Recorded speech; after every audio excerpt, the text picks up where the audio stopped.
Hello, thank you all so much for joining me today. My name is Meg Dillon. I'm the Executive Director for the Advising and Academic Resource Center here on campus. And I'd like to thank you for coming to our Advising Academy this spring semester. We have two very special guests that will be presenting to you all today to share some resources for our students outside of the classroom. We have Kristen Cooper, who is our Associate VP for Student Development, and Dr. Matt Scruggs, who is our Assistant VP for Student Development. So thank you all for being here with us, and I'm really excited for the information that's going to be shared today. So thank you all so much for being here with me. I'll turn it over to Kristen. Great, thank you, Meg. Hello, everyone. We are excited to share with you a little bit about student development and also some resources that we have available that are helpful to students, but also should be helpful and hopefully are helpful to you as you are working with our students. This information will be shared in the email, but we are going to share the slide deck, which will include a significant amount of links, which will hopefully be helpful for you to have them in one place. So we're going to move forward. So first, really want to kind of start out by talking a little bit about the philosophy within student development. So recently, we have read a book that is titled Relationship Rich Education. And as you can see on the screen, these are sort of the four guiding principles by which we approach our work within student development. Genuine welcome and deep care, inspire all students to learn, significant relationships and relationship building, and ultimately exploring the big questions of their lives. And you've started to hear this kind of term or phrase or philosophy, but ultimately at Lynchburg, we connect students to people, purpose, and passion, which is very much in alignment with the guiding principles of the Relationship Rich Education book, in which student development subscribes to.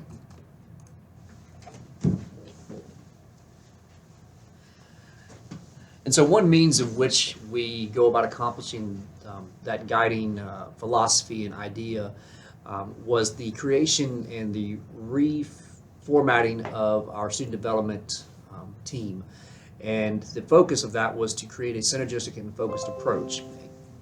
Therefore, our Vice President, Eric Baldwin, produced three individualized portfolios with the intention of having the offices within those portfolios working more closely and collaboratively together, and also across portfolios. And so those three portfolios are the Community Development Portfolio, which I oversee, the Student Experience and Success Portfolio, which Vice President Baldwin oversees, and the Wellbeing and Belonging Portfolio, which Kristen Cooper oversees.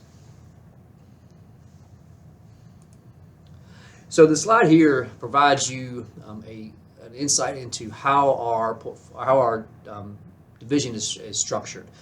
When Coop and I were preparing for this presentation, we agreed that as we give you resources for what we can do, part of the resources that we want to make sure you're aware of are the people within our respective areas that can serve as resources for you. And so again, to quickly look at this, our Vice President is Eric Baldwin, his Executive Assistant is Karen Zongrone.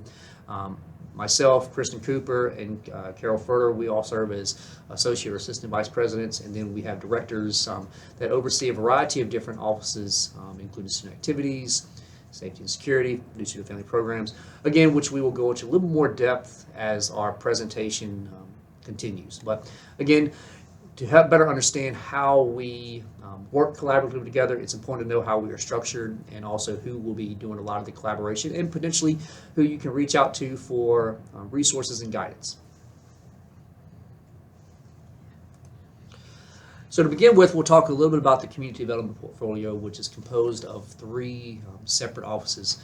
The Center for Community Engagement, which is located over in Drysdale on the second floor.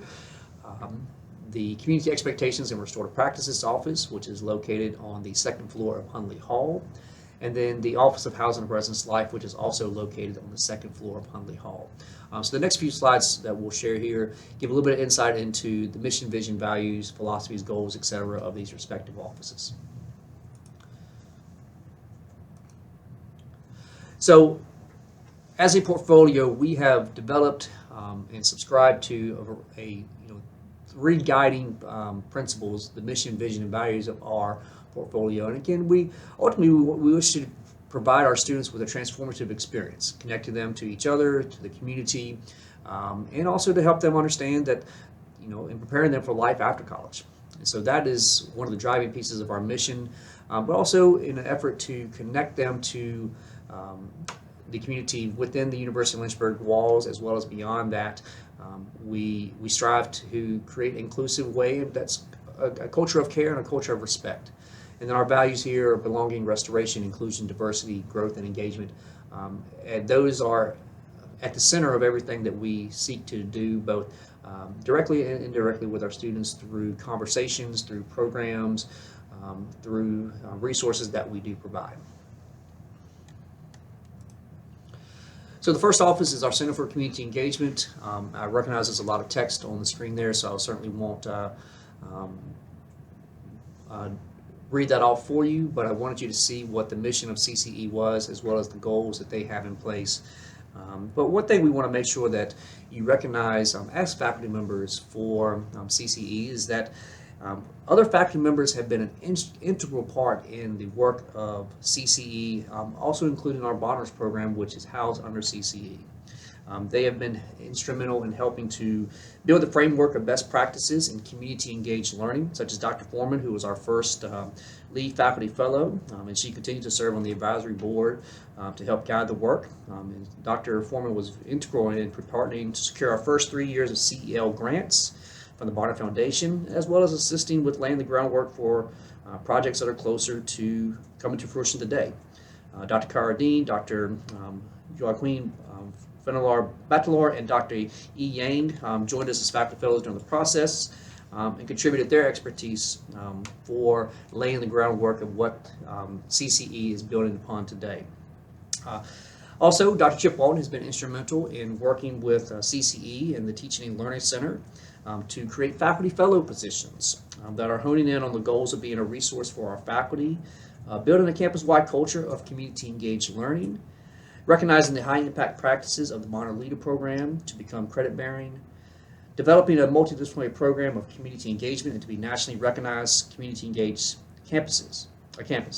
So Dr. Stephanie Cope, Dr. Yi Yang, and Dr. Nina Salmon serve as the new faculty fellows with CCE. And they have already begun to connect with colleagues in the Bonner Foundation and within the Bonner Network. And we will be working CCE will be working collectively to develop more academic minds and programs, as well as connecting with the Bonner program.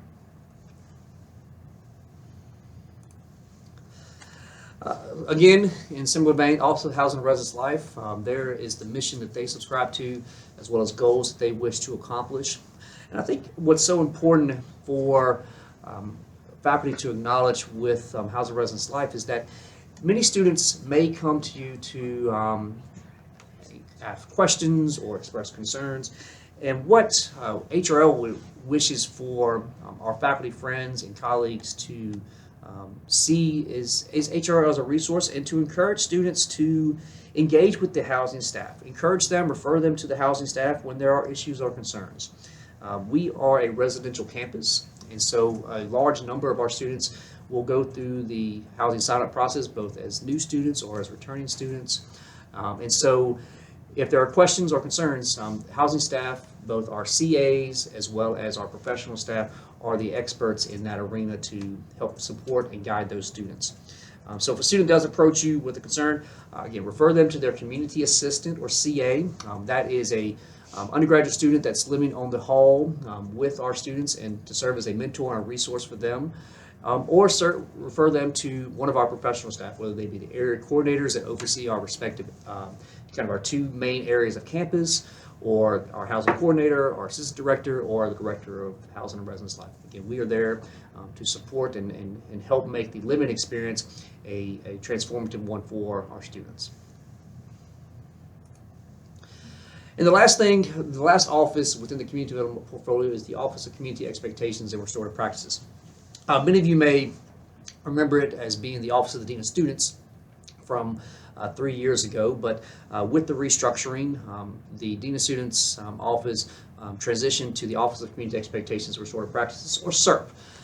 And so again, there's the mission and the goals that you can see for CERP, but one of the big things that I wish for my faculty friends to acknowledge is that, again, sometimes conflict just naturally happens in one's life, and we are there to help guide our students, staff, and faculty through the effective resolution of that conflict. Sometimes conflict results in an alleged policy violation. And sometimes a conflict does not rise to that piece of a policy violation, but it's still there's an impact. And so if you are experiencing, or if you have a student that is experiencing an impact, whether it be in class or out of class, in the residence hall, on a team, club, organization, or even at home, again, please refer them to our office, so that way myself as the Chief Conduct Officer, or our Assistant Director, or even our GA, Community Expectations Advocate, can work with them to address their issues, give them some guidance, may even role play with them on what is needed to help alleviate or outright address their conflict. And so again, see us as a resource as you are navigating through, because we do more than just address honor code and conduct code alleged violations, but we really want to be there to help guide our students in navigating those difficult conversations that sometimes will have an impact, both either whether it be in the moment or down the road. So the next area that we are going to talk about is the aspect of the Student Development Division that Dr. Baldwin oversees, and that's Campus Safety and Security, which I think it's important to note they are a 24/7 service that's there to support our students. I think an important piece to note here is that safety and security is not out there to get students. They are there to help provide a community where students can be successful, feel comfortable, and so see them as a resource, utilizing the Live Safe app that has been shared with our students in many orientations and in many other venues. Another office is our Parent, Family, and New Student Connections office, which is overseen by Ms. Annette Stoddard. And again, as we think about our students coming in, they each come from a different walk of life, different experiences, different backgrounds. And this office is there to help ease the transition, smooth the transition into what it's like to be a new college student living on your own. But also, those students, many of them bring with them parents and families, whether they, I air quotes, bring them with them, because parents and families are still connected to their new student, to their student when they come to college. And so being able to help that transition of letting my son or my daughter or my student go off to a place where they are no longer under the watchful eye of my roof. And so that office does a significant amount of work in orienting our students and helping them be successful when they arrive, and successful as they continue to matriculate through their 3, 4, 5 years at the University of Lynchburg. And then lastly, our Student Activities Office, which is overseen by Ms. Emily Ostrowski. And so when you think of fraternity and sorority life, or you think of clubs and organizations, Student Government Association, student activities, and programming, those are all run out of this office. And so many of the means that our students find to connect with other campus members, other students, that is overseen by the Student Activities Office to provide a environment where students can find joy, find happiness, find connection with people, or maybe even their passion and purpose, which again, as Coop shared earlier, is what we as student development are seeking to accomplish in everyday's work, directly or indirectly. Great, thank you, Matt. So I am excited to share a little bit about the Wellbeing and Belonging portfolio. You can see the offices that this portfolio includes on the screen: Campus Recreation, Case Management, Counseling Center, Health Center, Spiritual Life Center, and our Wellness and Health Promotion Office, which also includes international student support. We are excited to work together really to best support and serve our students. One of the things that we really work on is empowering and educating the person within the student. So supporting them both inside and outside of the classroom in a very sort of synergistic and collaborative way. So whereas in years past, perhaps the Counseling Center, the Health Center, Case Management, etc., may have done great work individually within their own individual offices. We have really made an effort to be collaborative in our approach to holistically caring for and supporting our students. We also are working on developing and implementing more proactive and preventative measures versus then consistently being a reactive approach. So you can see our sort of collective charge is to promote a campus culture committed to a student's well-being and long-term success, both at Lynchburg and beyond. And I'd be remiss if I didn't mention sort of the belonging aspect there, right? We want students to feel as though they've got support, that they have a place that is home, and that they are well in all aspects, which includes to ensure that they have a community by which they feel supported and included in that.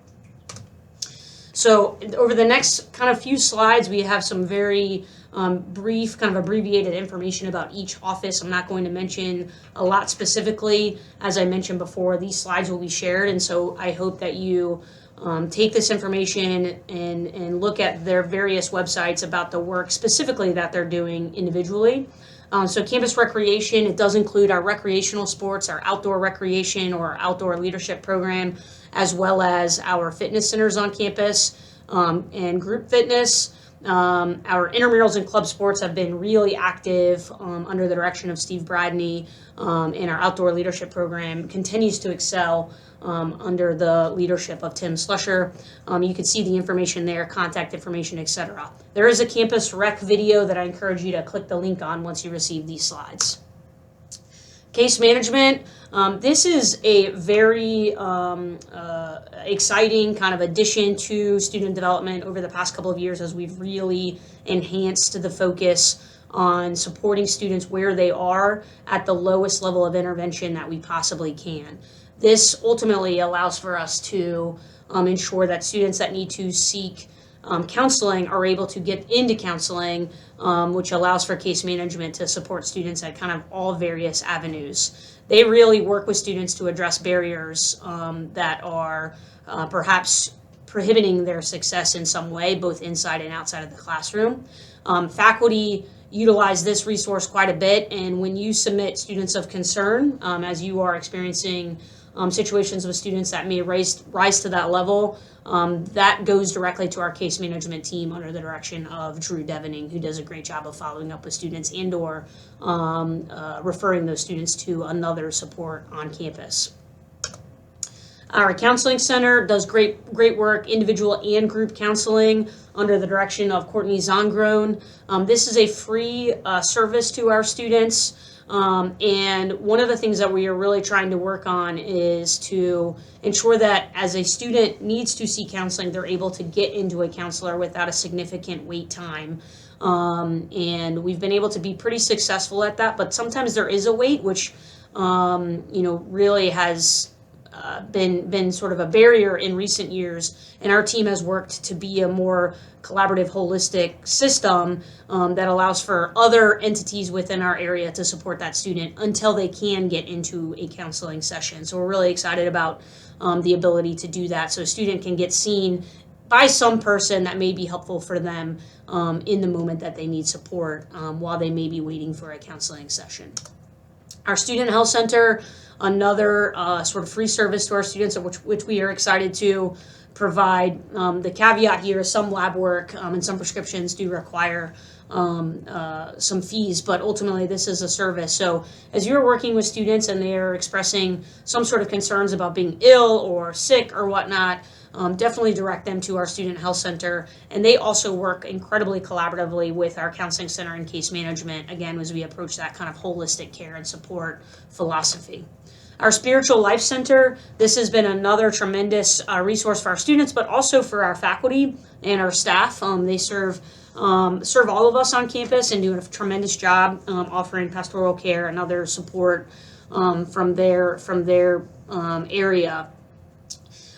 You can see some of the things that they provide. I want to hold up the spiritual life groups in particular, which have been incredibly active and have provided a great a great sense of belonging and home to many of our students. So want to sort of hold them up. The Spiritual Life Center is under the direction of our university chaplain, Nathan Albert, who does tremendous work, and I do want to go back. Our Student Health Center is led by Jess Moline, who just stepped into that role this semester after Lisa Geyer's retirement, and is doing great work to collaborate and ensure that has been a seamless transition.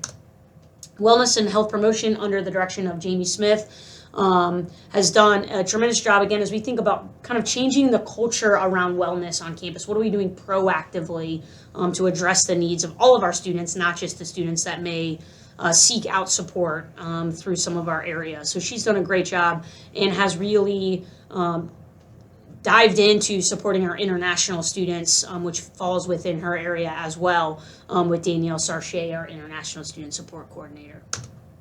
So really what we wanted to focus on is what resources that we have available within student development that may be support and helpful for you as you work with our students. And I will also share that these resources are certainly available to students, and we try to make them aware of these resources.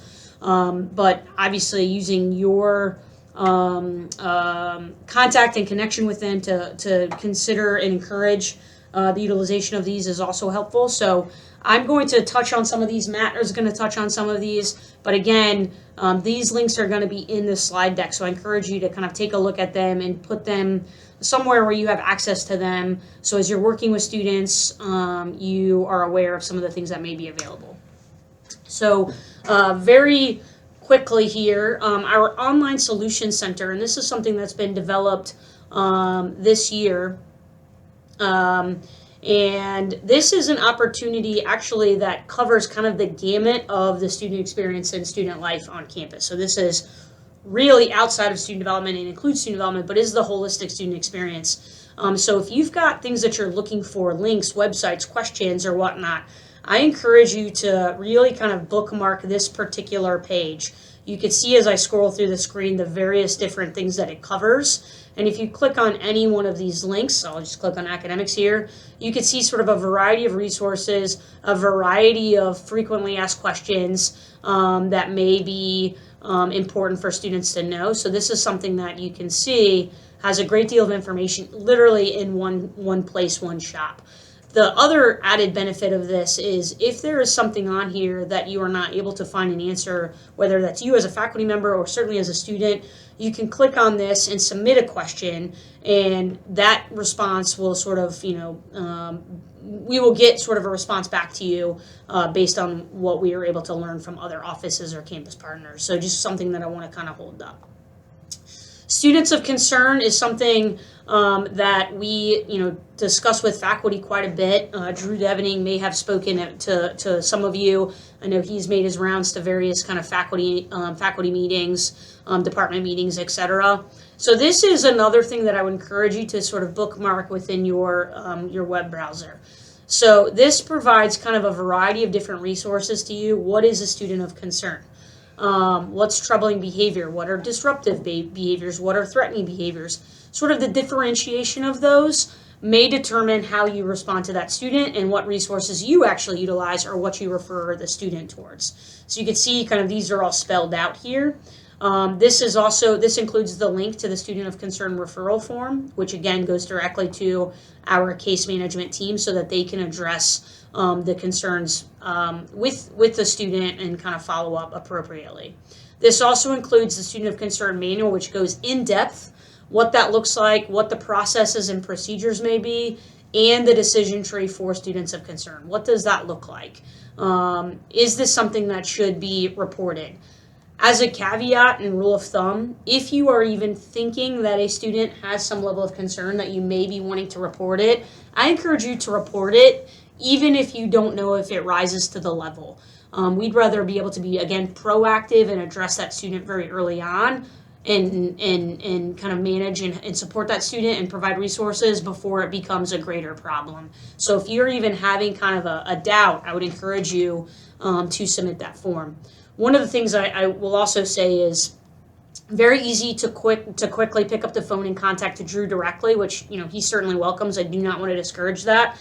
But if you put in a referral form, it actually goes into our system and allows for us to sort of have a better tracking mechanism. So that is actually just as quick as a quick phone call. Not to deter a phone call, but Drew may also ask that you put in a report. So just kind of being mindful of that. I'm not going to click on this next one, but this is a link that includes quite a bit of resources for our students around holistic well-being and what that looks like. So again, another resource. This information is shared with students, but students don't always check emails, as we know. So as you are working with students, providing kind of various resources to them is helpful. I do want to click and share sort of the resource matrix. Hopefully this is not new information for you all and you have seen this previously. These can be printed and sort of kept on your desk. This is really meant to sort of demonstrate to us and our students the variety of resources we have on campus. It's not isolated to one individual office or entity or area, but that a variety of folks on our campus are able to support students in these ways. And so you can see up at the top the various campus resources. On the electronic version, these are actually hyperlinks, so this would link you to specific areas and offices. And then on the left, these are some of our primary student concerns that we hear and that we address. So you can kind of look through here, and if there's a red dot, that office has sort of agreed to say, yes, I'm able to talk with a student about that concern and how we can support them through that. So this is really kind of meant to be a very broad, holistic approach at, wow, look at all of the resources and support that we have available for students. And sometimes students are just not aware, and sometimes we as faculty and staff are not as aware. So this is kind of meant to be a very quick at a glance. I will put the caveat, and I think it's listed down here.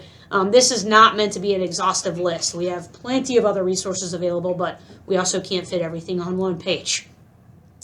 The wellness toolkit is something that I would certainly like to sort of discuss. This is a great opportunity for students to do some reflective learning and thinking on their own. Sometimes they don't want to walk into an office, or there may be a stigma attached to seeking support and help, or a student may be struggling with something or wants some support or guidance after hours, but it doesn't necessarily rise to the level of a crisis. So this wellness toolkit, if you click on here, has a variety of resources related to wellness that may be helpful to students. You can also utilize this information in your classrooms. So if you click on any series of these, so I will click on alcohol and other drugs as an example.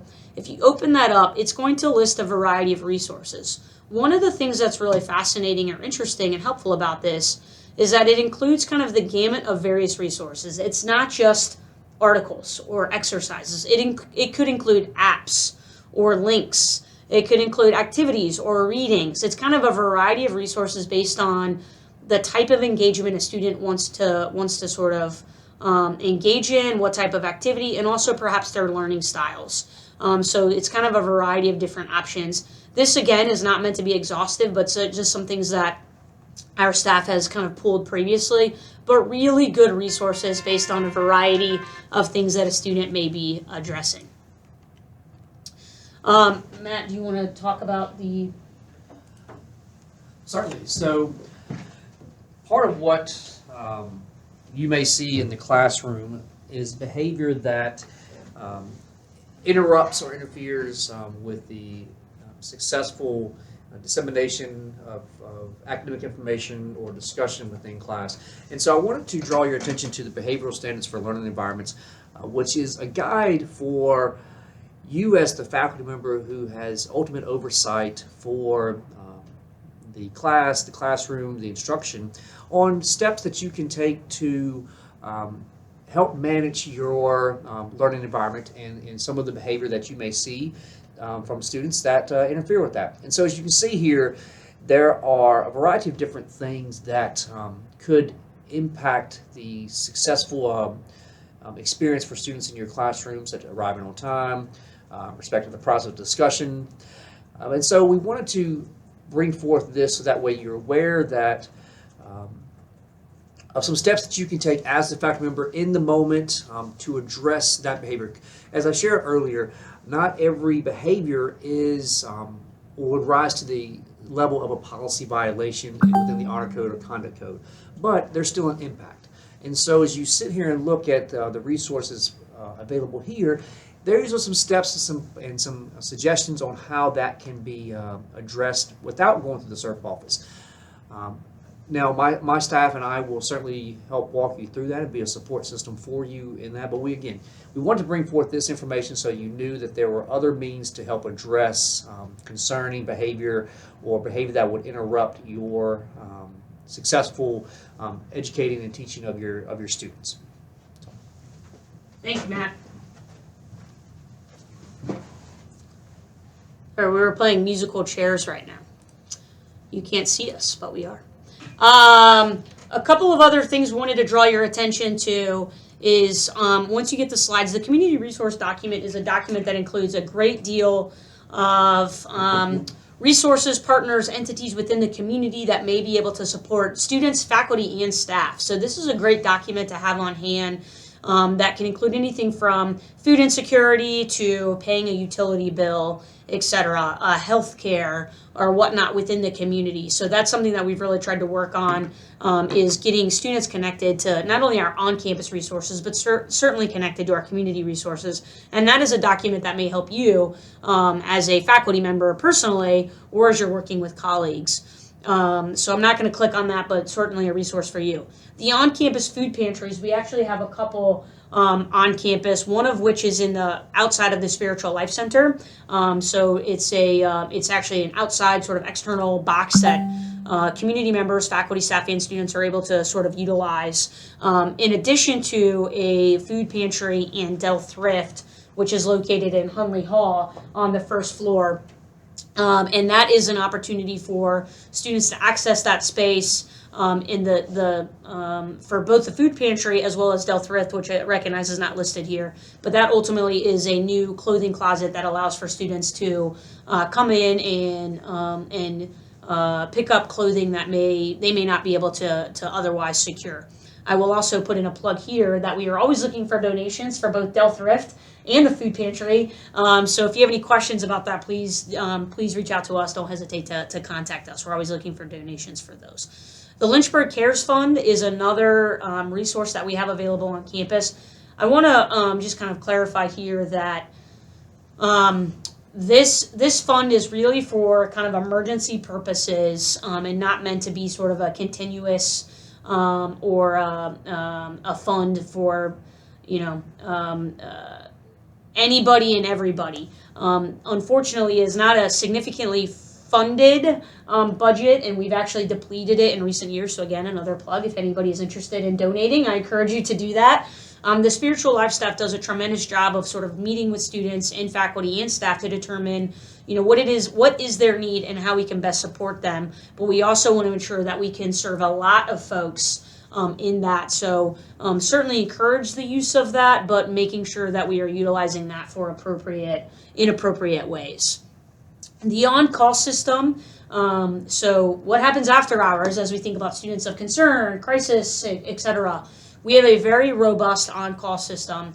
Matt mentioned our campus safety and security team that is here on campus 24/7, 365 days a year. We also have an on-call system that includes our housing staff, that includes staff members from the center, the Community Expectations and Restorative Practices office, as well as Matt, myself, and Eric Baldwin serve as a VP on call. So a variety of student development folks serve kind of in a couple of layers. In addition to that, we also have a minister on call and a counselor on call available to our students. So certainly want to make sure that students are taken care of and that we have resources available to them after hours and on weekends when we are not in our offices.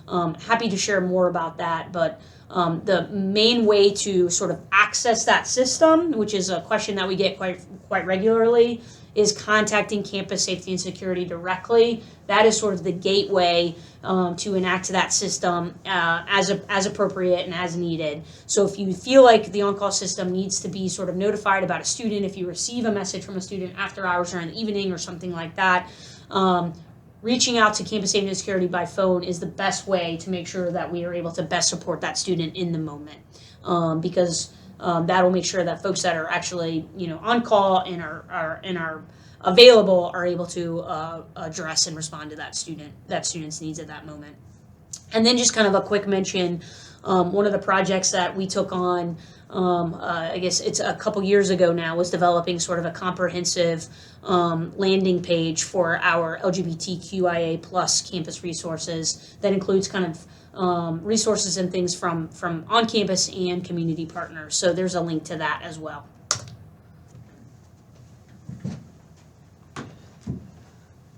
So some additional resources that we want to make sure that we highlight for you and that you may find beneficial in your conversations with students or in addressing of various matters. The first and foremost is our Hornet Student Handbook.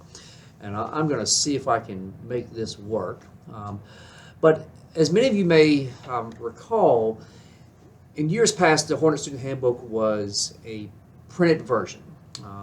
It was delivered to various offices, given out to all students during their orientation. Or in last year, it was produced not in a printed out version, but in a PDF version that could be accessed online. This year, we, for a variety of different reasons, moved in the direction of producing everything in a web-based format. And so, if you see here on the screen, this is last year's Hornet 22-23 as a PDF. If you were to pull this up and follow along here on the left side scroll bar, all of the content that you would find in the PDF version of the Hornet is also found here, just in a web-based format now. So again, for a variety of reasons, it is we made the decision to move in that direction, and so hopefully we will continue to move in this direction. But if you do have questions about the Hornet or where to find things, as always, please reach out to SERP, and we will do whatever we can to help answer questions for you regarding the handbook or help direct you to where the information can be found.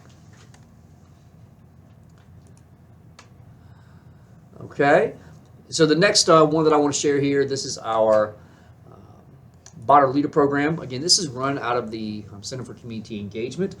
This program is overseen by Tasha Gillum with the support of Cindy Ferguson, who is the director for CCE. But again, as you can see here, it is a wonderful opportunity for our students who are desiring to be more engaged in the community, give back. And again, as you can see here, the program highlights as far as what are the benefits of that, what are the expectations. But the broader program is a nationwide effort and initiative to serve our community. And so that is an opportunity for students that if they are seeking more information, contact CCE. But again, there's additional resources here on the far left side that can be helpful there. Hornet Serve. So this is a new platform that is really being spearheaded by our CCE office, where service is a main component, is a big component of value of our institution. And in an effort to better track the work that we are doing as a community and giving back to the campus as well as the greater Lynchburg area and even beyond that, the Hornet Serve, which is being overseen and really championed by Corey Shutter, is an opportunity for keeping track of clubs and organizations, individual students that are tracking their service hours. Again, I will hopefully share that here. So again, this is the website that would allow for you to track those information. But for additional information, again, speak to Corey, who is also housed over in the second floor of Drysdale. The next two slides or links that I want to draw your attention to, as I've shared earlier, Housing and Residence Life, the director of Housing and Residence Life is Courtney Kelsey. And our campus community, we're a residential campus. So upwards of 80%, if not greater, of our students reside in some of our, in one form of our residential housing, whether they be traditional residence halls, suite style residence halls, townhouses, apartments, or if you've heard of Southside, actually single family standalone housing. And so all of our students would go through a housing selection process, whether they be new students that are coming in. And so I share this information with you because as SOAR, as orientation, as campus tours take place, you may be connecting with students who are desiring to come to the university. And those connections may be fostered that grow over time before the student arrives. And so they may reach out to you that says, hey, Professor so-and-so, or hey, staff member, I'm really trying to figure out this housing selection process. One, as I shared earlier, refer them to the Housing and Residence Life team. They can certainly help provide answers to those questions. But also, here's the website that gives them some greater insight into how that new student, whether they be transfer students, first-year students, how they can find a residence to reside in. And then the other slide is the other 3/4 of our campus population are returning to us. And so they also have a selection and a housing selection process as well. And so this website provides greater insight and information into what that process looks like. On the left-hand side, you can see here a variety of different links associated with Housing and Residence Life that can be a resource to you. But again, ultimately, I think one of the big things to take away is encourage students, if they have concerns or questions or issues. One, there certainly may be the other side of the story, but inform them and encourage them to reach out to HRL to discuss those questions or concerns. And with that, the last link that I will highlight here is one of the hallmarks for the campus. One of the 4 pillars, so to speak, of what the campus really strives to accomplish, and that's a joyful and an exciting move-in process. Now there are 2 pieces: check-in, which is getting all of the I's dotted, T's crossed, paperwork, bills paid, etc. The check-in piece of a student coming back or coming to the University of Lynchburg that they need to adhere to and make happen. But then you also have the move-in piece, and that is where we welcome back our 80% or greater of our student body that are living within our residential community. I share this with you because it impacts all of us, and I encourage you. What a great opportunity, especially for our new student move-in, which happens over a 2-day period, to be out there with other campus community members and colleagues to welcome our students back or welcome our students to the campus community. One thing, so oftentimes Courtney Kelsey and the move-in team will be looking for volunteers. I encourage you to take us up on an opportunity to connect with students and their parents and their families in a different capacity than what you may see in the classroom. One thing that we will communicate is that we're not expecting anyone to pick up a TV and move it up 3 flights of stairs, but really to be a smiling face, a warm greeting, a handshake, or you look lost. Can I help you find where you're going? We are always looking for folks to set our students up for success on that very first day, that first impression that they have, and move in is that period of time for the campus community. And so again, I wanted to make sure that we highlighted those different resources for you, and then I'll pass it back over to Coop to kind of wrap up our presentation here. Thanks again, Matt. The last thing wanted to sort of highlight is over the past couple of years through Annette Stoddard and her work in her office has been to really connect with our parents in an intentional and productive way, which includes inviting them to participate in Hornet Days, which occurs in August, etc.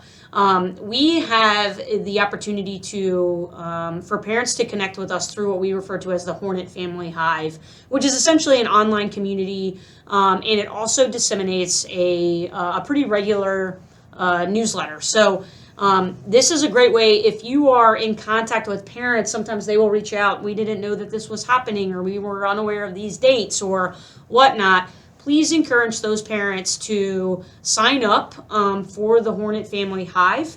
It's a great opportunity for them to get connected with each other, but also learn about information from us. With that said, if there are exciting things that you're doing within your areas, your programs, your colleges and schools, and you want to highlight that information and share that information with our parents, certainly reach out to Annette Stodder. We're always looking for content to include in that, so that we can share all of the great work that we're doing at the University of Lynchburg. So that kind of wraps up our portion of this. What I want to say is I hope you take the time to sort of click through some of these links. We have a great deal of folks, as Matt sort of mentioned, within our area that are really working to be your partner and certainly partners with our students and their success and satisfaction here. So if you have any questions, don't hesitate to reach out. Hopefully these resources are helpful for you. And if there are certain resources that you want us to dig down further or that you're curious about or would like additional information, again, please reach out to us. We're happy to come in and chat with you or your colleagues so that you have a better understanding of the work that we're doing. Well, thank you both, Matt and Kristen, so much for taking your time to share all of this information. And as they said, we have so many support resources on our campus community, and having the faculty involved in that is an integral part in how we are going to holistically support our students, all the way from inside of the classroom in your advising meetings, all the way to outside support that they might need. So thank you all again so much for joining me today. Faculty, thank you all for listening and participating in these. As always, if you have any questions, please feel free to reach out. We love reaching out and we love all the support that you all give to us. So thank you for your continued work in supporting our students, both inside and outside the classroom. Have a great rest of your day.